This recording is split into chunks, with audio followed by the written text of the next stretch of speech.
What's up, guys? In today's podcast, we're talking with David Nathan. Guy is a seasoned entertainment executive. He was one of the first guys who actually created Republic Records. He helped Taylor Swift transition over to pop.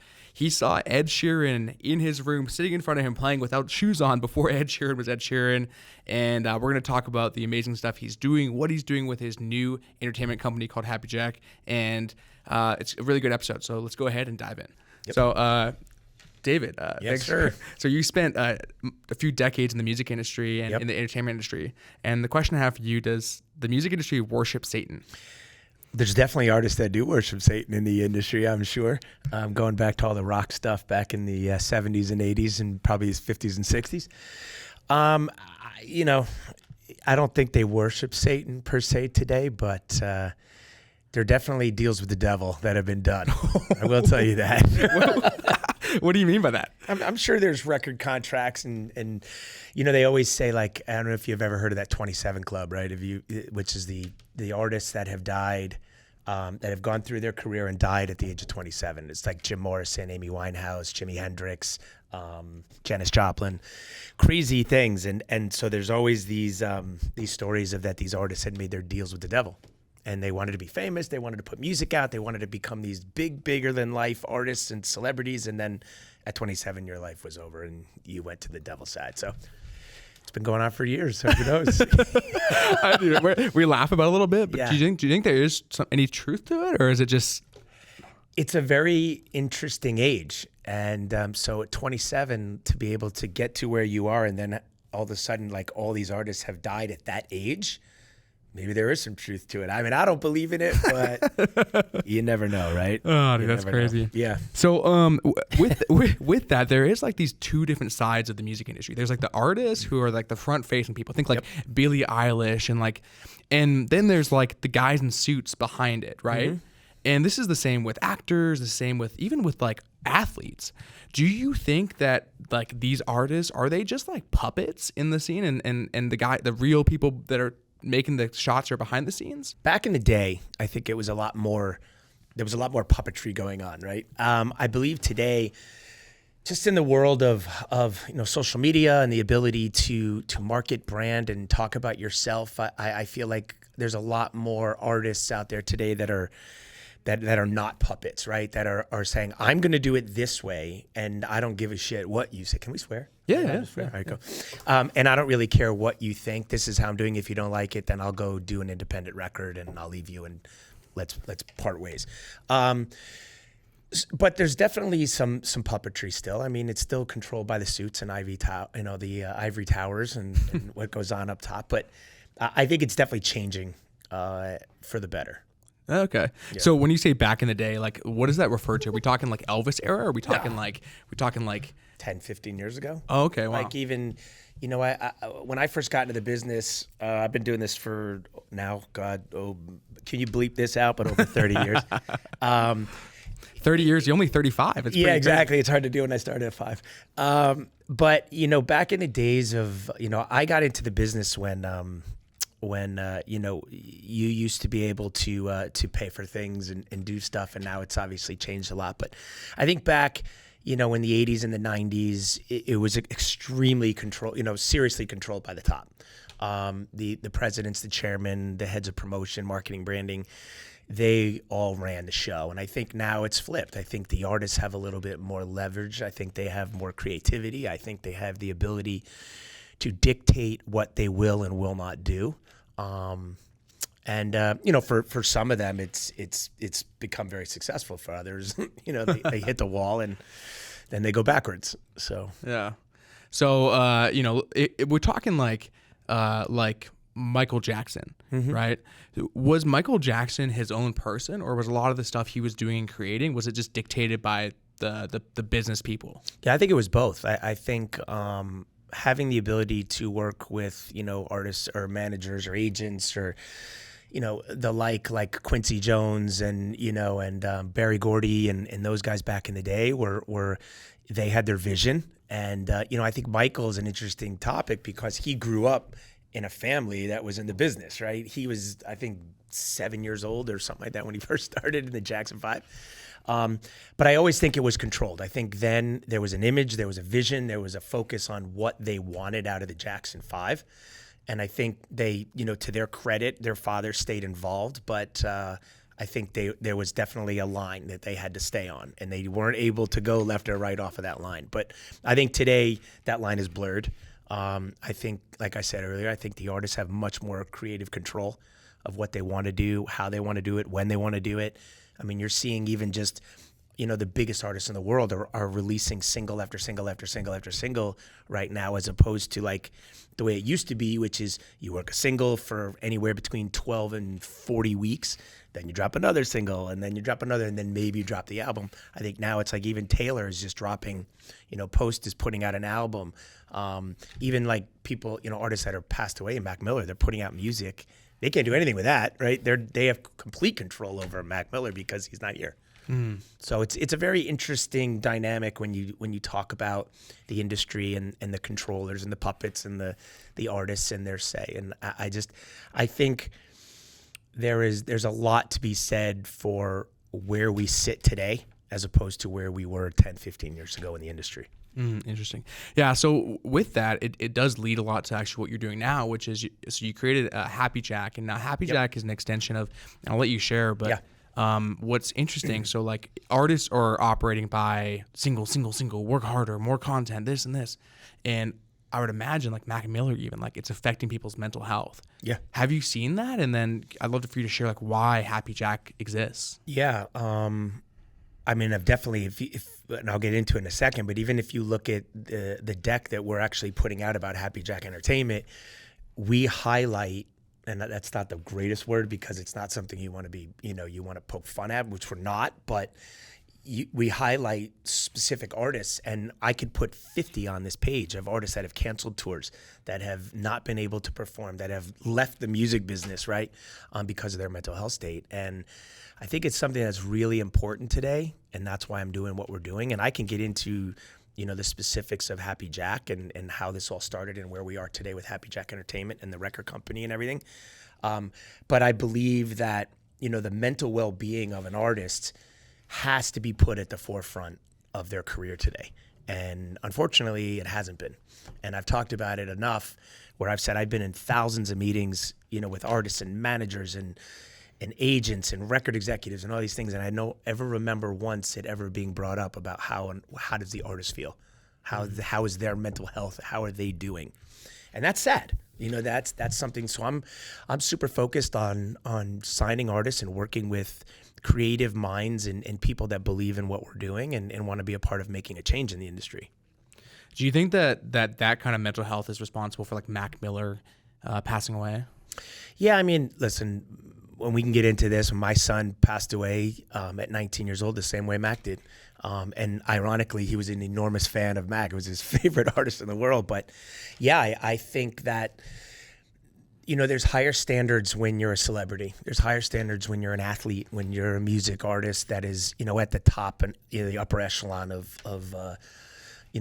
your, of what you're doing in life. And I think the stresses and the pressures of that compound, and I think at some point they get to you. And no, I don't know the nuances of where Mac was mentally, but I know that he talked about it. I know that he had mental issues, mental health issues, and I know that he was trying to get help for it, and unfortunately it may have been too late. So in the answer to your question, in that respect, is probably yes. I think it definitely had a part in where he was and where he ended up. So on Happy Jack, so what is the mission of it? You talked about your son. Yeah. What do you guys do? So my son Jack was in college, University of Denver, and he was extremely creative. He was a serial entrepreneur. He created businesses, sold things, bought things, sold things, created those waffles on Facebook, and was doing all these things. And just, but he suffered from anxiety and some depression, and found music and art and fashion as his way to get out of that gray space, he used to call it. And so he was in college. He started a company. He was making clothing, designing clothing with different characters and sketches and images. Came home in 2020, March of 2020, in the middle of COVID. and locked himself in the basement, came up with this concept, LLC'd the company, found his distributors, found his printers, found all these things. He put everything together. He wanted no connection to me and to my ex-wife at the time to help him. Excuse me. He was just about, look, if I make a mistake, it's on me. If I do this right, it's on me. I want to create this. I have a vision.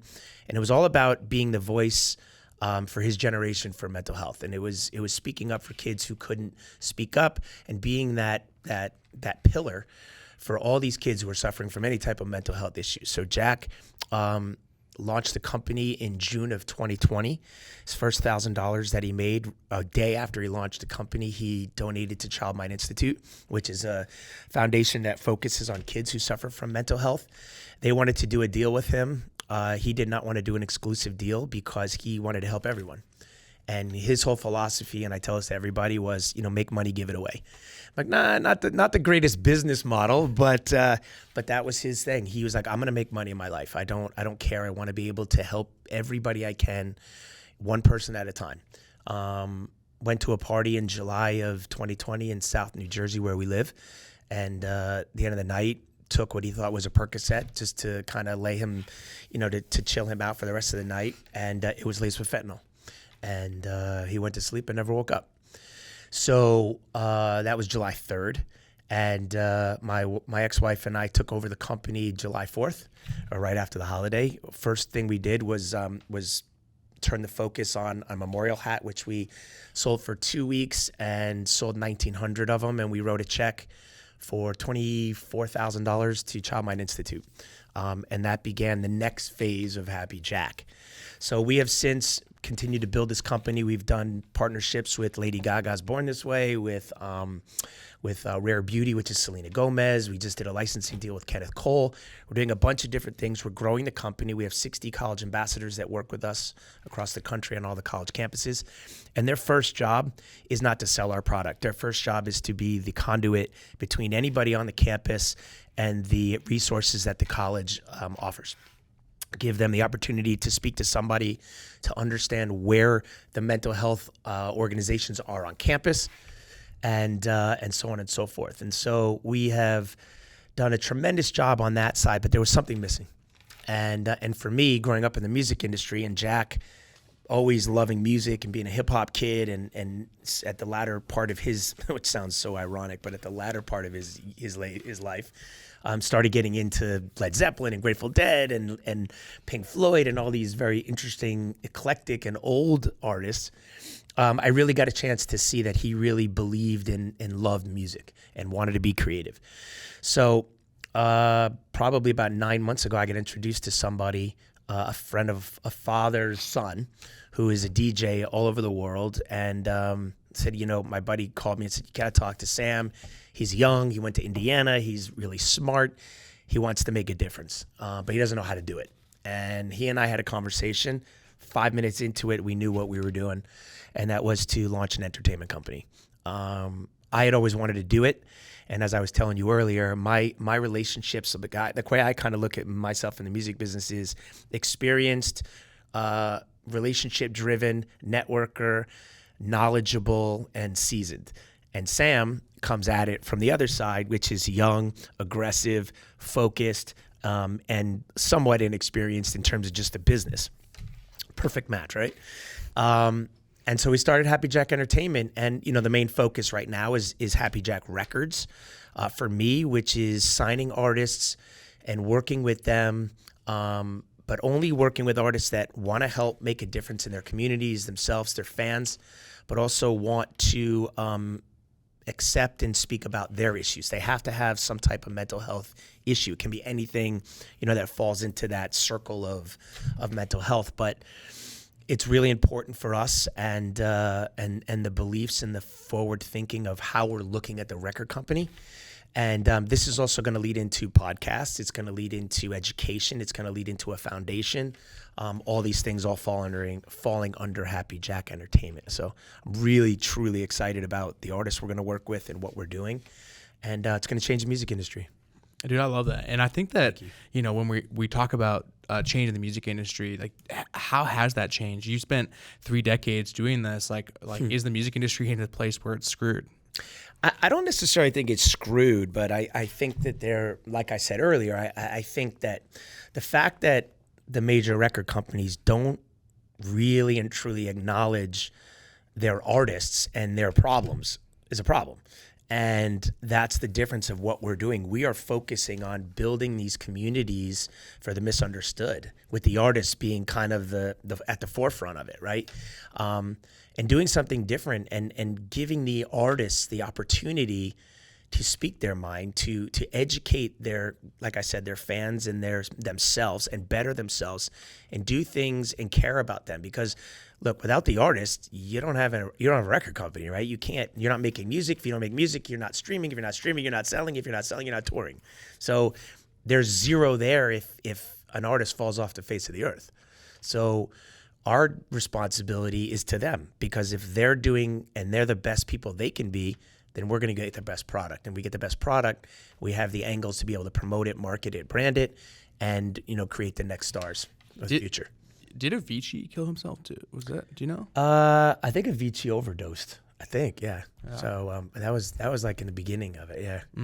And yeah, so it sounds like there's a lot of artists, and I'm not as plugged in as you, but yeah.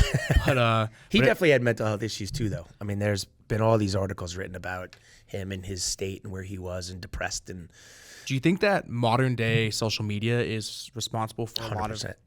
a lot of the mental health stuff? Yeah, I think it's, we talk about it all the time, and my artists that I manage, we talk about it all the time, and I think it's the pressures of trying to grow your TikTok numbers or grow your Instagram numbers or post something that is either non-offensive, informative, educational, all these kind of things. It's like, how do you do it? When do you do it? Where do you do it, right? Do you post 3 times a week? Do you post 3 times a day? Do you, are you posting different content?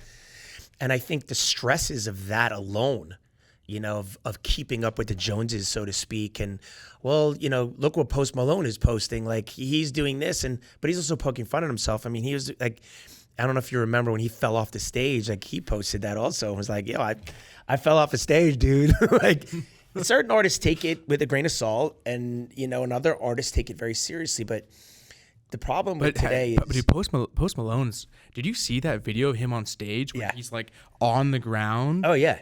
It's like, yeah, it's crazy. He doesn't look well. Nah, he doesn't. And I've known Post because, when I was at Republic, they signed him, and like he used to walk up and down the hallways, and you'd be like, wow, that guy, DJ Khaled, like same thing.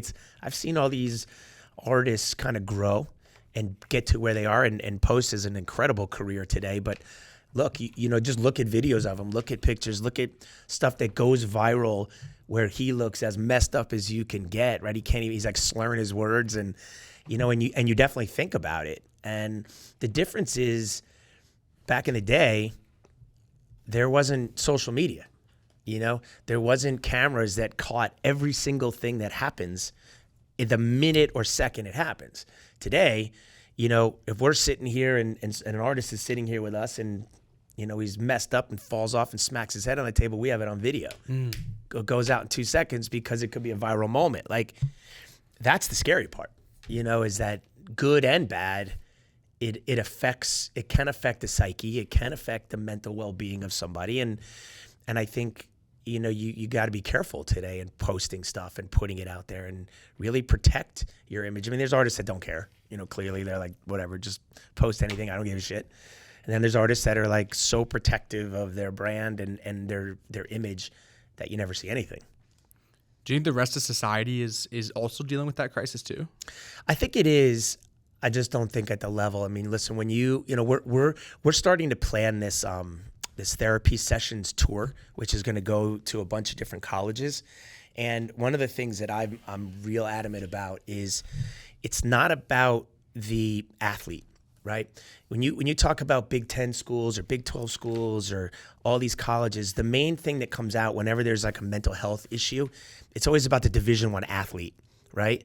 Because they're the high profile, the focus. It's the sport at the school. It's what drives money. It's all that stuff. But I want to do this event where we create these panels and these keynote speakers that include, the pre-law students, the pre-med students, the therapist students, the education students, and the athlete. And I want them to sit in a round table and talk about the differences between what the athlete is going through and what the education person, the one who's studying education is going through, because it's the same thing. It's just one of them is just, at the top of the pier or the top of the, the pole and much more focused. But I believe that, listen, mental health doesn't see race, religion, finance. It doesn't see anything. It's like cancer. It doesn't see anything. It just, you have it or you don't. You're born with it. You're not. You grow into it or you don't. And I think it's important that everybody is treated the same way. Mm-hmm. Yeah. If that makes sense. Yeah, it makes sense. And so with what you're doing with Happy Jack, a lot of what you are good at is, like, your superpower is relationships. Yep. What does that look like? You're out in New York, New Jersey. Yep. I don't know anything about that world. How do you network and build relationships in that part of the country? Well, what's crazy is when you do promotion. Back in the day, I keep going back to the day, but that's how I look at where my career started, right? Because that's what you did. You were like pop promotion at Republic. I was head of promotion at Republic Records for a long time, and worked with the biggest artists in the world. But then when you left, you were vice president of artist development? Senior vice president senior vice president of artist development and promotion. Okay. So I worked with the artists, in all the different departments as they came up. I had a staff out on the road, but the main thing here is when you're in promotion, in the 80s, 90s, 2000s, it was like that was where to be, right? Because that's what created superstars. It came out of promotion. It didn't come out of sales. There was no new media, social media. That didn't exist. Press was important, but really promotion was the one who put the artist on the map. And you think you're the biggest thing out there, I run promotion and blah, blah, blah. And then when you leave and you start to do other things, you realize how small a promotion person is in the music industry. And it's one tiny little piece of a much grander puzzle. And what I have noticed since I left, became a manager, became a consultant, and now owning my own, entertainment company, is that there are so many people out there that you don't know. Even though you think because the celebrities, the athletes, and I'm now taking meetings with CEOs and founders of Fortune 500 companies, or AI stuff and tech things, and it's like it's amazing when you sit and you have these conversations with these people. And these are people that can write a check for $5 million in 2 seconds, and if they choose to, you're blessed by that. But I love being able to network in a different way than I always did. And someone always told me, like, if you're the smartest person in a room, you're in the wrong room. Like, I believe that. And I walk through rooms and I work those rooms like there's no tomorrow, but it's with people that I've never met. And I love that. That's the challenge and the acceptance of who I am today. And, maybe it has to do with losing a child. Maybe it has to do with getting divorced and then losing a child. Maybe it has to do with being where I was in the music industry, or maybe it's just my personality and who I am. But I don't care about any of that. I just, I see somebody that I want to talk to, and I don't care who's talking to them, and I'll bust in there and be a part of the conversation. But I don't think networking and getting in those rooms is any different if you're in Las Vegas or you're in Los Angeles or you're in New York. I always kind of learn, like, people are people. And, I think that Monty Littman and Doug Morris taught me. Doug used to be the chairman of Universal Music Group, and they always taught me that, like, they always said that people are people. And chances are, if someone likes a record in New York, or in, like, they used to use this terminology, Broken Switch, Idaho, right? Like, it's like where no one lives. But, if people like it in, Bloomington, Indiana, and they like it in Des Moines, Iowa, chances are they're going to like it in New York and LA and Chicago and Miami. And so I look at people the same way, right? Like, if I can go talk to somebody in, New York, I can definitely speak to somebody and just kind of adapt to where their surroundings are and who they are. But you got to know what you're getting into, you know, and you're good at that. I know you're amazing at networking and making relationships happen. So dude, let's say there's like a 21-year-old kid. He's like, I want to break into entertainment. Yeah. He just moved to New York. Like, what's step one for him to start building his network? Well, it's funny because my daughter's 20. and she, all of a sudden wants to get in the music business. And, I was like, okay, I can help you here, here, and here. And what I love about what she did was like, Dad, very similar to Jack, was like, I don't want your help. Just tell me what you think. And I was like, well, look, what do you want to do? She said, I like new media and, and PR and everything. And I said, okay. So I made one phone call, asked if there was an internship program at Republic and at Columbia Records. So I made 2 calls to 2 different people. And then I said, okay. And they gave me the information and I let Drew go and she did what she did. I speak to college kids all of the time. Was that a high up call? Like you called the guy and no, that guy's making the decision? Or? No, well, I called the second in charge in publicity at Republic and probably the first in charge of publicity in Columbia, at Columbia. But these are people that I've known forever. And again, it wasn't like, hey, can you get my daughter a job? It was, do you have an internship program? And if so, how does my daughter get into it? Got it. And they said, yes, let me connect you. And then they connected me. And then my email went to my daughter. Here's what you need to do. And I got out of it. Maybe I checked every once in a while, like, hey, how's it going from the side? But never said, Because there is this thought of like you got to have money to make money. You got to have connections. You came from a rich family. And it's like what you're telling me right now is you didn't give it to her. You just went and said, hey, how do I do it? Yeah. You just found the info for her as like, and any parent could do that. Yeah. A parent could call the support number and ask the same question. Right. I have always taught my kids, my 2 children, that, you're lucky if you want to be in this business because you have a father that's been in the business, right? And he understands and he knows tons of people and he's connected. But I always said, like, I will never, ever get my kid a job. Like, and I'm lucky that I can do that, right? Which was make a phone call just to kind of maybe bypass a tiny bit of red tape. But she got the job on her own merits, on her own thing. She actually didn't even want anybody to know that her dad was, was one of the guys, the OGs who started Republic Records.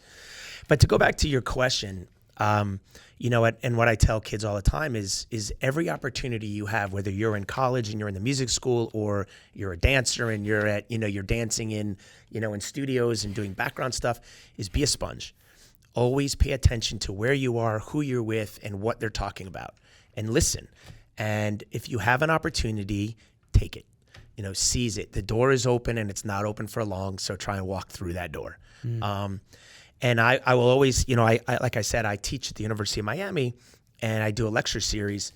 And I put high level executives on Zooms with me, right? Or in person. And at the end of the lectures, I always say to all the kids, you have an open door right now. You have an open door and you have an opportunity, and I will have the chairman of Republic, or Monty Littman, will be on that, on that Zoom with me. And I will tell all these kids, the 60 or 70 kids that I'm doing this class to, I said, right now you have an opportunity to walk through a door and connect to the chairman of the #1 record label in the business. It's up to you what you do, right? He's given you his email, he's given you his phone number. If you're in New York, he says, knock on my door. It's up to you what you do with it, and so my advice to anybody is if you have that opportunity, seize the moment. No matter where it is, and anything. And by the way, don't be afraid to walk into another, like Drew is doing publicity. Maybe she doesn't love publicity. Maybe she wants to do A&R, and go find music. But now she's doing an internship in the publicity department, which is great on her resume. And now she's made her connections. And next time where she goes back to school, go do something else. And maybe at another company, right? So that you can be very well-rounded. Yeah, it's not like a overnight thing either. It's like I think social media has made people think that getting a Lamborghini and being a celebrity is an overnight thing. But the reality is like to do it the right way, it takes years or decades to do. Yeah, anybody that thinks that Billie Eilish did this overnight is sorely mistaken. I mean, I think that she was signed at 13 years old and they put her in a room and just worked with her for 5 years before they put a record out. Lizzo, same thing. Like she was, doing backup stuff and doing, opening up for artists, and even to the point where, like, look at Beyonce, right? Like Beyonce was part of a group, was doing talent shows and all those kind of things. And yeah, it takes, like anything, it's very rare to find any job or any, anything, even being an athlete, right? I mean, look at an athlete. You have to start at 7 to 10 years old, and the fruits of your labors may not even come till you're 23, 24 years old. Like, So it's like anything. I mean, you got to put your mind to it. You got to put the work in. You got to, put the effort in. I think one of the issues today in this generation, unfortunately, what I see is that it's less time, more money, and more time off, right? Is kind of how some of these kids look at it. And that's not a good, really good work ethic. And I know you, and I know how you work, and I know how you bust your ass, and you put your company first and your businesses and your podcast and all these things. And that's, respectful. Like, that's why you're where you are today, right? Because you've put the time in and the energy and the effort and the knowledge of building a business. And that's what I'm doing. And I know that I'm not going to sign 5 acts tomorrow, today, and they're going to be superstars tomorrow, right? We're building an entertainment company, and unfortunately, the record side of it may take 2 to 3 years to build, but we're still focused on it, and I'm still locked and loaded to make sure that the artists that we're working with become the next generation superstars. Yeah, it's good. And you talked about Billie Eilish and Lizzo. Like, is there such thing as industry plants who are just basically like plugged into the industry? I mean, artist-wise? Yeah. Oh man, that's a good question. I don't know. I don't think so. I think they get ratted out. I think I look at all these artists today that are getting signed off of TikTok, and the majority of them are getting dropped within a year, right? Because they have this great following on TikTok, because they're doing very interesting and compelling content. But when they get behind a microphone and they got to record, or they got to sing, or they got to get out in front of people and actually dance and perform, they can't do it, or their music sucks. So that would be the closest thing I would think of as a plant, right? Is like somebody that's blown up from another, from a social media perspective, and gotten in there with, comes into the music industry, right, with, 25, 30 million followers on TikTok and this and that. But I think they get ratted out at the end of the day when if you find somebody that's that's a plant per se. I don't think that exists. No. Nah. Now I heard something that you so as one of the OGs, you called it of I don't know what that stands for, but I'm just kidding. But you're one of the original guys that created Republic. Yep. And I heard that you helped transition Taylor Swift in some big ways too. Yep. Can you tell me a bit about that? Yeah, so when Republic started, Monty, and I was the 7th employee at the company with Monty and Avery Lippman, and was doing a lot of different things at the beginning, right? I was doing promotion, I was doing marketing, I started a sports marketing department, I ran our video department, I was doing PR, because as you know, when you start a company, everybody's, you got to do everything. And as we started to grow, deals started getting made, distribution partnerships, promotion partnerships with other record companies and artists and labels. And Monty was very smart in building this company, and he made he created a partnership with Scott Borchetta, who owned a Big Machine label, Big Machine Records at the time, and he had an artist named Taylor Swift at the time, which was probably 14 years old, I think, then, and the idea was to take Taylor and cross her over to the pop world, right? Because she was a country artist. And so Monty, I became close with Scott, and I became the conduit between everything Taylor Swift and Scott Borchetta and Big Machine and everything that Republic was doing on behalf of Taylor. Now, the only thing that really Republic ever did with Taylor from there was promotion. Right? Our job was to get the records on the radio and make her, a big star in the pop and AC and hot AC worlds, and maybe some rhythmic, some of the rhythm stations. But so I was the one who was in between. So I was the curator of everything on the Republic side of things. So I worked with Taylor from, Teardrops on my guitar all the way through every one of her records. And really became close to the family and became close to the management company. And so for the last 4 years of me being at Republic, I actually went over and worked with Scott Borchetta and worked at Big Machine. So was Taylor's head of promotion for pop, but I worked with Thomas Rhett, I worked with Brantley Gilbert, I worked with Florida Georgia Line, I worked with the band Perry, which was great, Cheap Trick and Steven Tyler, and like anything that wasn't country, I was in charge of coming over to the pop side of the world, the rock side, the alternative side. So I spent a ton of time in that world, you know, in the Nashville world, right? Because I was the connector between Nashville and New York. But I loved it. I mean, that was, you know, arguably probably the best part of my career to date. What did you find? So I've seen a lot of country acts move to pop. Why would they do that? And what do you see as that process? More exposure, bigger numbers, bigger album sales, you know, bigger touring opportunities. I mean, those are the, you know, the first 3 or 4 that I could think of right out of the gate. But, you know, the opportunity, the reason, you know, I'll always sit and say, and I've said it so I can say it here, is like, I believe that, you know, Taylor was very, very smart. I believe that she knew that if she had gotten into the pop game, it was going to be very difficult to break through, right? Just as a pop artist. And she had the ability to adapt. I think at 12 or 13, maybe younger, they moved to Nashville from Pennsylvania. And I'm not telling you anything you don't know because that's all in her bios and every story that she's ever told. But she saw an angle, and I believe that, you know, she said, I'm going to become a country star. I'm going to do it this way. And then I'm going to find a way to navigate through the pop world. And there's nobody that's done it better. Nobody that has done it any better than Taylor Swift to date. Like, most successful country crossover to pop. And look, she's arguably the biggest artist in the world. You know, is selling out 80,000 seat arenas in every venue in every city she's going to, and, you know, deserves it. I mean, if you've ever seen her show, it's absolutely incredible. And this new tour is insane. And the crossover ability gave her that opportunity to become the biggest artist in the world. It would never have happened just being a country artist. Does that make sense? Yeah.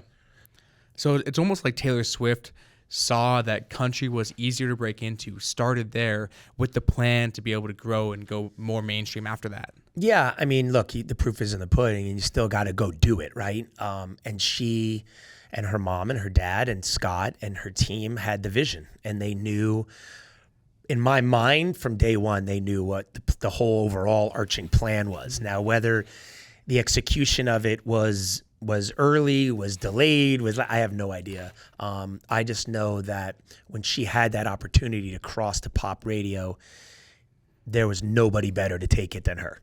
And she just crushed it.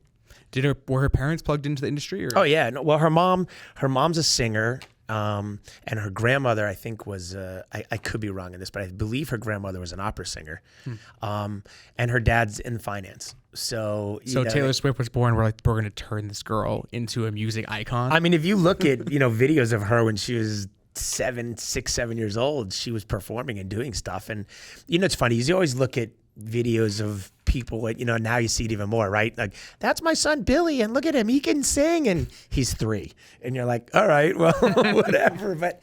And you never know. And that's why, by the way, that's why I take every meeting. I will listen to everything people send me, and I will have a conversation, because you never know who that next Taylor Swift is, who that next Billie Eilish is, who that next Ed Sheeran is.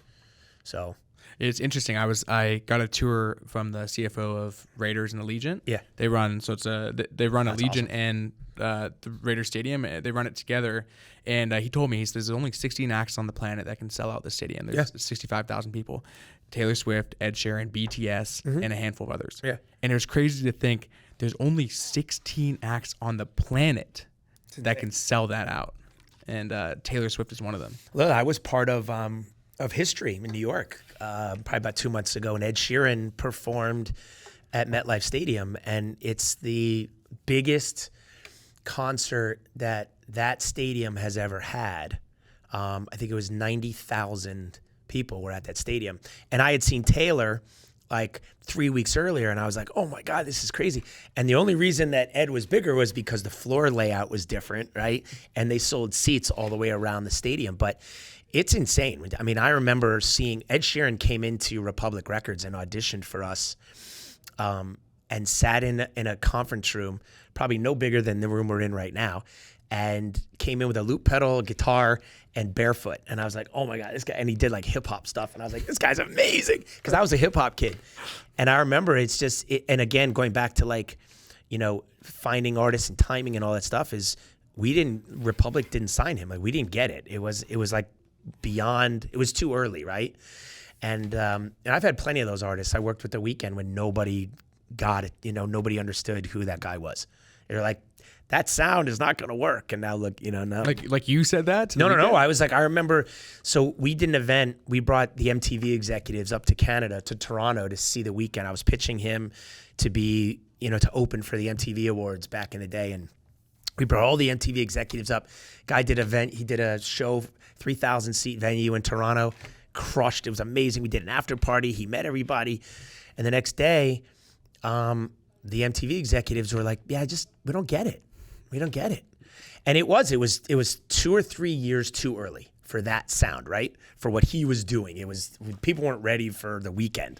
And now the guy's doing a Super Bowl. He's touring all over the world. It's just funny when you like go back and you look at this, but.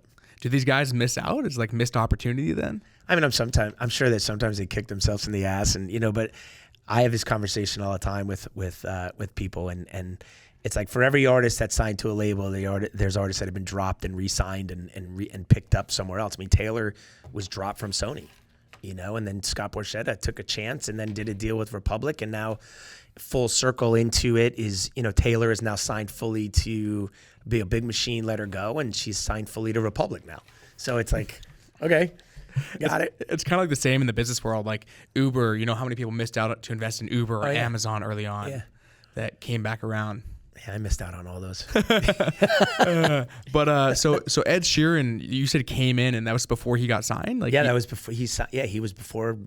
I don't even remember if he had the A-Team then, the song that made him famous or not. But yeah, we didn't sign him. He signed to Atlantic and became Ed Sheeran. So he walked in the room. He's like pitching himself, basically. Yeah, he got up on a stage and performed and sang 4 songs and talked to us. And his hair was all. I remember it so clear. His hair was all messed up. He had no shoes on. Like I was like, but I was like, there was only 6 of us in the room too. It was like there was not a lot of people in that room, and you just sometimes you look at something and you may not get it, but you're like something's there, right? Like there's something going on here, and that was that. Like for me.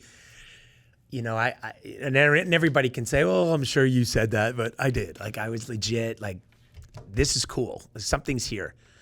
Unfortunately, we didn't get it, but, we passed and he got signed and now he's, like I said, he's Ed Sheeran. And who knows what would have happened if he signed with Republic. Like, that's sliding door prophecy, right? Like something happens and if it doesn't happen and it happens somewhere else, like, it's like you miss a subway in New York City and you're late for a meeting and all of a sudden your entire life has changed because now you get to the meeting and you were late, so now you get fired and not, like all these things. They call it the sliding door prophecy, right? I think it was a movie called Sliding Doors, which is all about that. Yeah, how life can change by one simple mistake. Yeah, I've heard like the butterfly effect too, where the butterfly lands. But sliding door is interesting because I have thought about that. The one relationship I met because I got a friend of mine. He's and we've done a lot of stuff together. He's a great dude.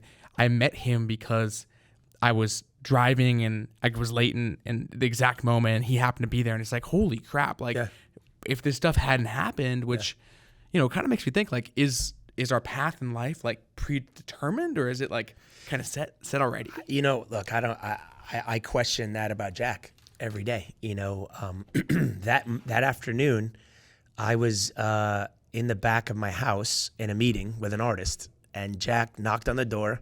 It was a Thursday afternoon. He knocked on the door. I didn't hear it. He dropped off a bag, a Louis Vuitton travel bag that he had made into a beautiful piece of art, right? That you'd see like a basketball player walking into the NBA games with today. And he wanted me to get it fixed. So he dropped it off at the front, sent me a text. Hey, I didn't know you were home. I dropped it off. So I didn't see him. And then he went down to that party and the rest is history. But I wonder all the time if I had heard the doorbell, or if he had come around the back and I had seen him, would he have stayed with me longer? Would he have not have gone to the party that night because he was with me? Like, I have no idea. And look, you can't live your life like that, because if you do, you're in a lot of trouble. But it makes me think about what you just said. Like, was there a predestined moment for Jack that was the end? And it was going to happen either way, right? So I don't know the answer to that. Probably never will know the answer to that. But, when I talk about it and I think about it more, I think about that Jack in 19 years on this earth did more than people at 60 years old have done in their lives. And he touched a lot of people in a crazy amount of ways, emotional, physical, mental. and really was here to make a difference in people's lives. And I believe he did that. And so it's why I'm doing, and Jack's mom is doing, and Sam and my partner are doing what we're doing, is to create this, the legacy and continue the legacy of what Jack wanted to start and what he was doing, and make it, something for the future generations to experience and know what Happy Jack is. Yeah, and who knows if had you saw him and spent time when it still happened, who knows if you would have been saying the same thing. Correct. Had I stayed longer, had I missed him, right? Yeah. So it's like, Yeah, you never know. And again, I don't think you can go through life like that, because it's going to be the downside of you. But you can think about it. You can always weigh the pros and cons of all of that, and look at everything that you've experienced. And like you've said, I'm sure you have. If you really think about it, you probably have 50 stories of people you've met or places you've been. Look, when they had the shooting in Vegas, 8 years ago or whatever it was, the country 4 or 5 years ago, I was in that venue at the exact place 1 week before at the iHeart Village. Like, I was literally standing where people died 1 week earlier. And then I heard the stories that he was scoping out the iHeart Festival. He was there. He didn't know, he was in Boston and, and this and that and looking at all these things. And he, for whatever reason, it was the next week. Like, I don't know.